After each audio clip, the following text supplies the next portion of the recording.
الحمد لأہلہ والصلاة علی اہلہا اما بعد۔ مسائل روزہ۔ سحری کے فضائل۔ سحری کھانا مسنون ہے، حدیث شریف میں اس کی بڑی فضیلت آئی ہے۔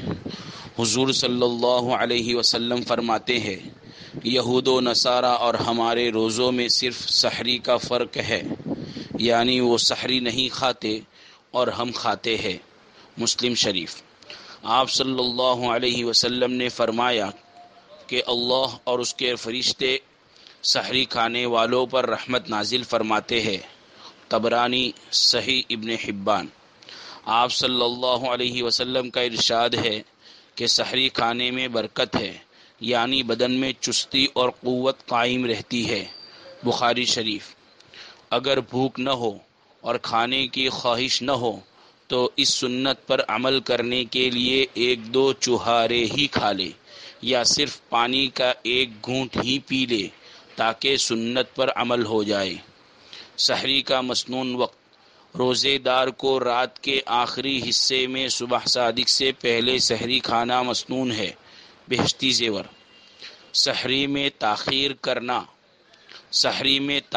کرنا مستحب ہے، لیکن اتنی تاخیر نہ ہو کہ صبح صادق ہو جائے اور کھاتا رہے۔ بہشتی زیور۔ غلطی سے سحری صبح صادق کے بعد کھانا۔ اگر کسی کی آنکھ دیر میں کھلی اور یہ خیال ہوا کہ ابھی رات باقی ہے، اسی گمان پر سحری کھا لی، پھر بعد میں معلوم ہوا کہ صبح صادق ہو جانے کے بعد سحری کھائی تھی، تو وہ روزہ نہیں ہوگا، اس کی قضا لازم ہے اور کفارہ واجب نہیں، لیکن پھر کچھ کھائے پیے نہیں، روزہ داروں کی طرح کھانے پینے سے رکا رہے۔ بغیر سحری روزہ رکھنا۔ اگر رات کو سحری کھانے کے لیے آنکھ نہ کھلے، سب کے سب سو گئے، تو بغیر سحری کھائے روزہ رکھ لے۔ سحری چھوٹ جانے سے روزہ چھوڑ دینا کم ہمتی کی بات ہے اور بڑا گناہ ہے۔ بہشتی زیور۔ عورت صبح صادق کے بعد حیض سے پاک ہوئی۔ اگر عورت صبح صادق کے بعد دن میں کسی وقت حیض یا نفاس سے پاک ہوئی تو اس دن وہ روزہ نہیں رکھے گی، بلکہ بعد میں اس دن کی قضا کرے گی، البتہ روزے داروں کی طرح غروب تک کھانے پینے سے رکی رہے۔ فتاوی عالمگیری۔ حائضہ عورت صبح صادق سے پہلے پاک ہوئی۔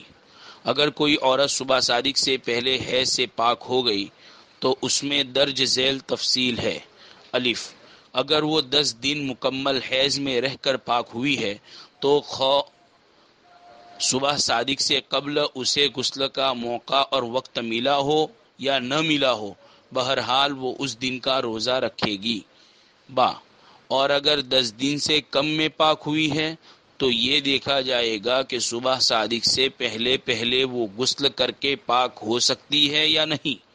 اگر اتنا وقت ہے کہ پاک ہو سکے تو اس پر اس دن کا روزہ رکھنا ضروری ہوگا، اور اگر اتنا وقت نہیں ہے کہ غسل کر سکے، گویا کہ عین صبح صادق کے وقت پاک ہوئی ہے، تو اب اس پر اس دن کا روزہ رکھنا درست نہیں ہے، بلکہ بعد میں قضا کرنی ہوگی۔